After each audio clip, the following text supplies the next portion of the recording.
In Unit 2, we're going to start out by talking about assessment and diagnosis. We looked in Unit 1 at the intake and working phase of the counseling process.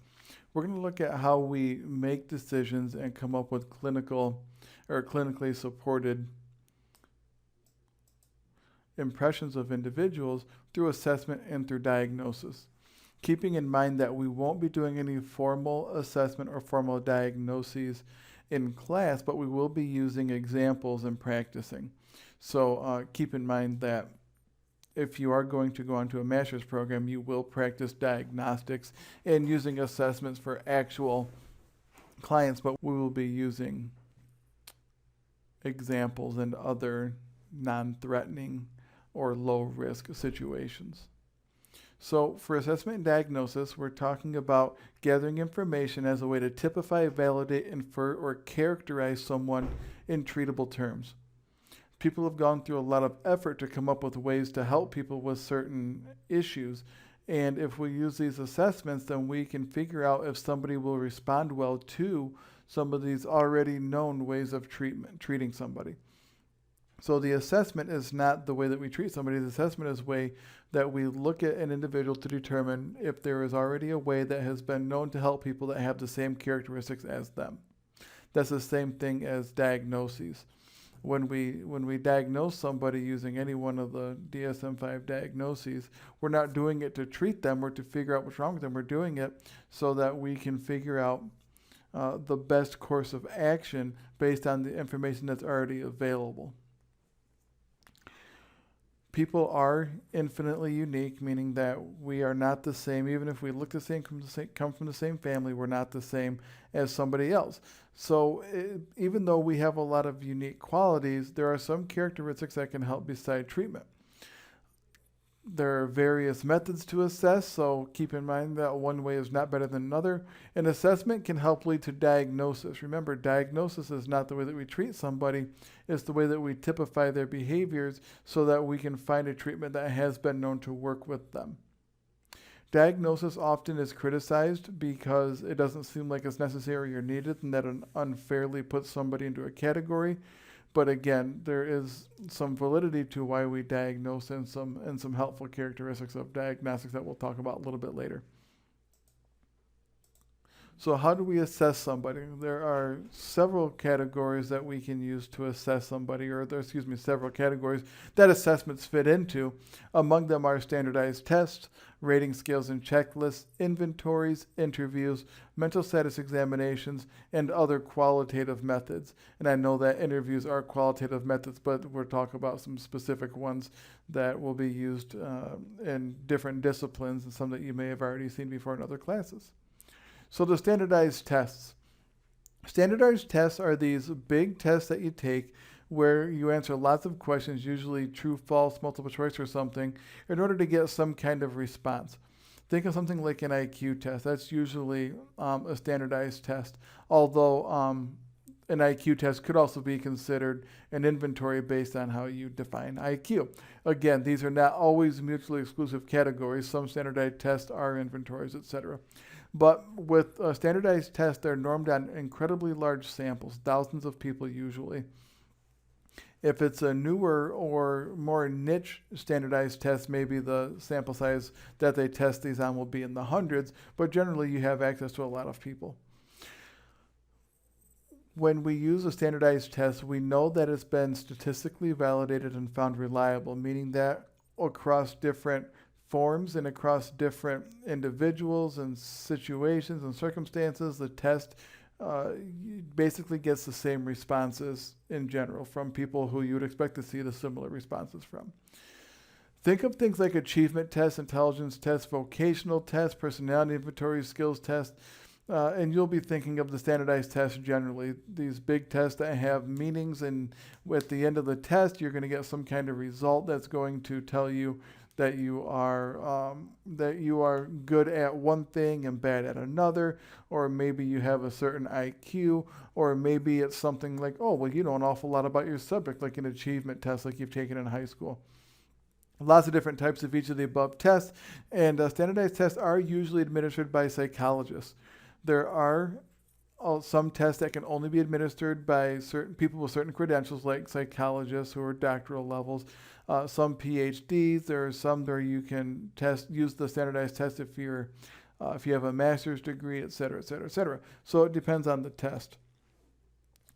Now, rating scales, checklists, and inventories can look like standardized tests, but generally what happens with these is that you are looking for some kind of information about the individual. You're not trying to see like where they line up on a particular outcome scale, like what their IQ is or whatever.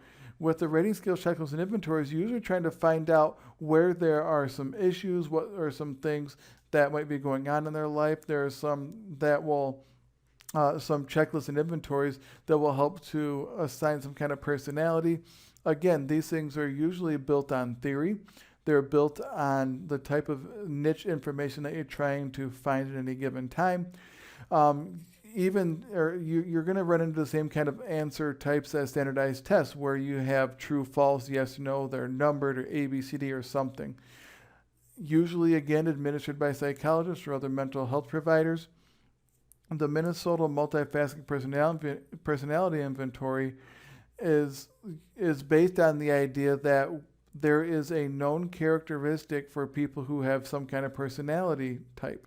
So what you do is you take that type of test and you find out who you behaved like. So if we know that somebody has some kind of narcissistic trait, and you answer like people who have narcissistic traits, then you can assume that you have a narcissistic trait. So again, it's not necessarily to see how many you get right or wrong. It's rather to see where you fit among people who answered just like you. It doesn't mean that you have that thing. It just means that you answered like people who do. So think of something like the Millen Clinical Multi-Axial Inventory, MCMI. It is a checklist that allows you to determine if there is psychopathology, if there is some kind of diagnosable psychological disorder. And it does it by first finding people who have certain diagnoses, for example, depression. And you take somebody who has depression, you ask them a bunch of questions, and you look at their answers. And if somebody else takes that same inventory and answers like somebody who has depression, then you will think that that person has depression. So that's how a lot of these inventories work, is they first start with a diagnosis. They find out how these people answer questions, and then anybody who answers a question like them is said to have the diagnosis. That's how most of them work. This is an example of a quality of life inventory. A QOLI is what it's pronounced as, QOLI, QOLI. And this is a way for people to, at a glance, look and see where there are some deficits in quality of life. So if you look at this, you can read it quite clearly that there is a scale that starts on the left with dissatisfaction and a scale that goes to the right with satisfaction on a -6 to +6 scale. And there are domains that go vertically. So, there's health, self-esteem, goals and values, etc. And this is the output based on many questions that this person answered.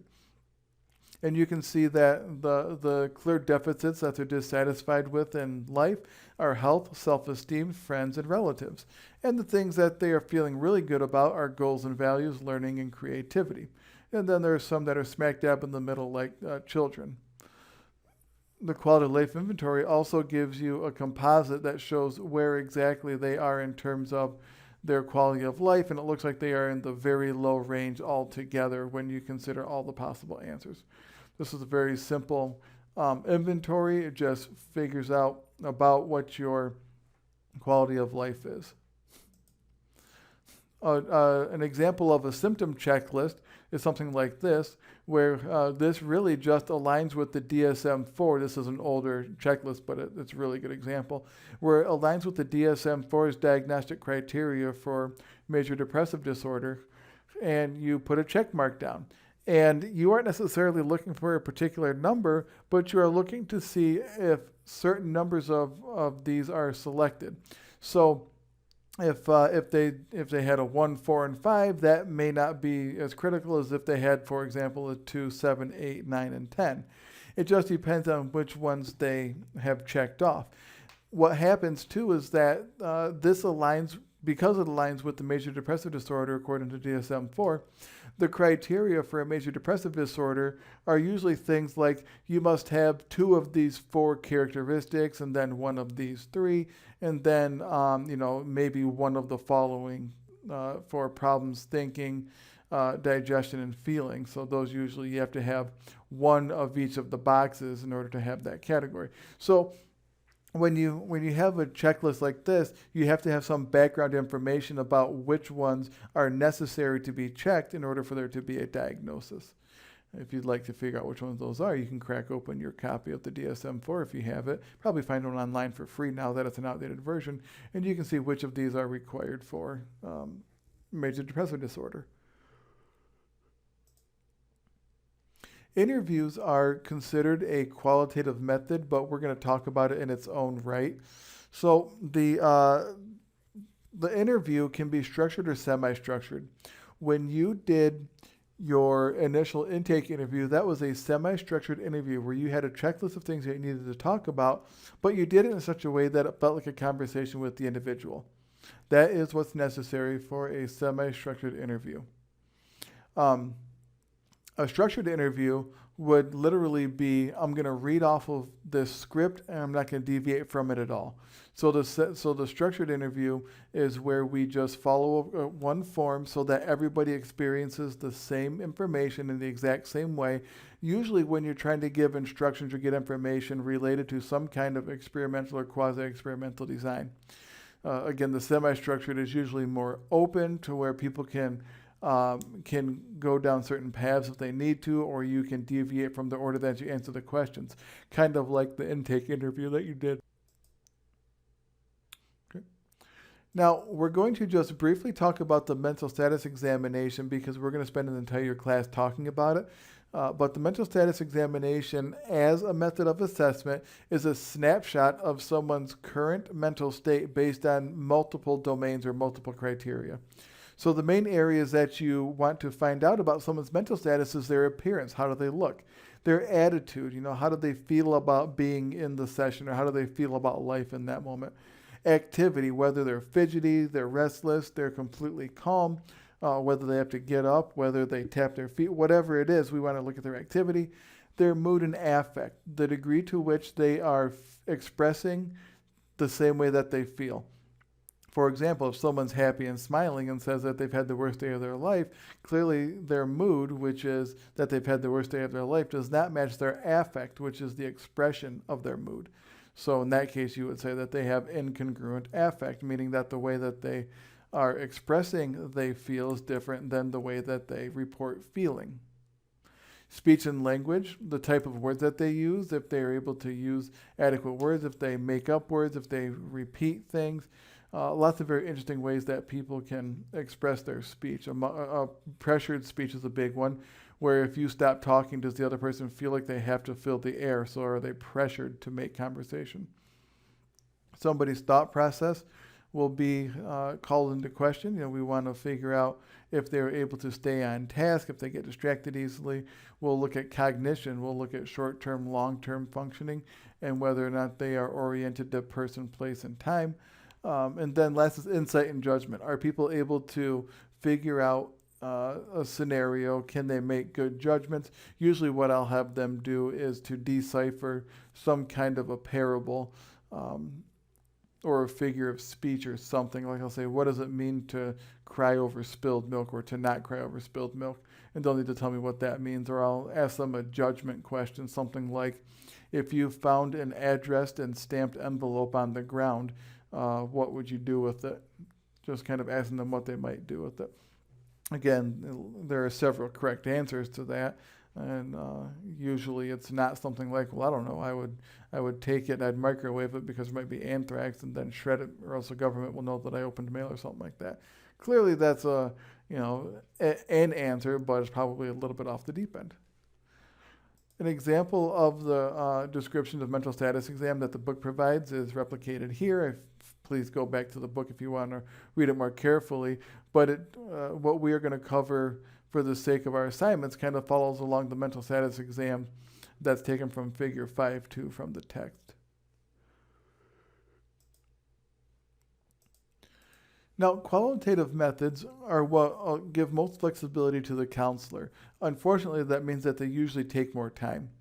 But qualitative methods are a way of gathering information about an individual based on methods that are not necessarily just talk based.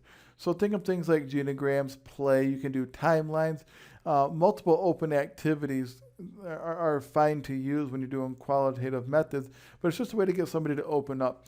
Lots of times, if somebody's having a hard time opening up, I'll ask if they have a pet, and if no, yeah, I have a dog. Okay, well, bring your dog in with you. That's a qualitative method. I get to see how they engage with their animals. Not that it's 100% transferable in terms of how they treat people, but it's a good way to get a basic understanding of the way that people interact, especially if I'm finding that they're having a hard time emoting. One of my favorite qualitative methods is the genogram. Some of you will recognize this.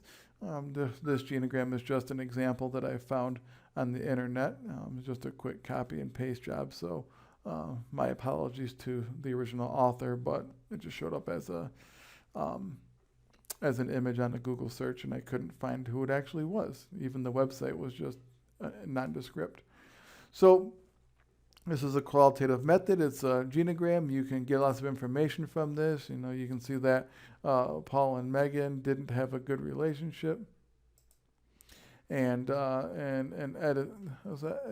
Edician and Sarah were close. Okay, there was some strife between Carl and Sodoria. So there's lots of different things that you can see here.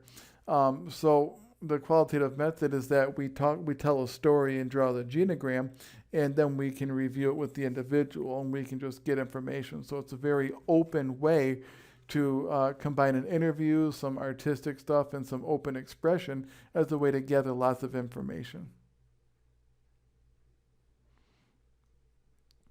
So as you're looking through these different ways of assessing, you can take a look at some of the additional resources that I've provided to you. There's the DAGS, that's the Drug, Alcohol, and Gambling Screening.